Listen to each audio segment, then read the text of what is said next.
everyone, today I'm going to show you a new tool to help you transition from Mach 3 to Mach 4. This wizard will read your Mach 3 XML file and pull out the important information so you can get to work creating your Mach 4 profile. If your machine came with Mach 3 and a pre-configured XML but you really want to use Mach 4, now you can make the switch and test out Mach 4 with ease. If you're an avid Mach 3 user and have been hesitant to give Mach 4 a chance, this wizard will make it quick and easy to set up a profile in Mach 4 and start testing. This wizard will be included in the next Mach 4 build, so don't worry if you don't see it in your wizards folder just yet. Here's the process for using the XML converter in the upcoming build. We begin by opening Mach 4 and going to Wizards, select Wizards, Mach 3 XML. Next, we need to load an XML file. Use Open XML and navigate to the one you want to look at and select it. I'm going to use a test file. Now we can go through the pages here in the wizard to see the settings that it pulled from the XML file.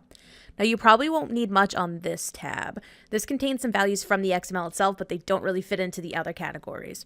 You can go through these settings in any order. I'm just going to run you through one right after the other.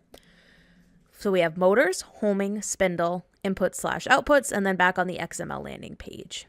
Motors, we not only have the ports and pins, but you also have the motor tuning value.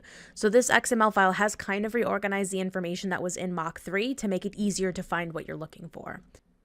Homing summarizes the homing behavior settings that were used in Mach 3. Spindle shows you the various spindle settings that were used. And now this one's pretty hefty because it includes relays, delays, closed loop control, motor control, and also a bunch of information about your pulleys. Now don't be surprised if not all of this is filled out from Mach 3. Some of it might not just be relevant to your machine. Now inputs and outputs, as you might expect, has information on your inputs and outputs. So this includes the different inputs that were used. It's going to include the whole list. So if you see a bunch of zeros, it means you probably don't have that input. Whether or not it's active, 1 is active, 0 is not. It also includes the port and pin and whether it was a low active or a high active. Here's an important thing to note. This wizard does not configure a profile for you. You still have to enter the settings into Mach 4 in the appropriate fields.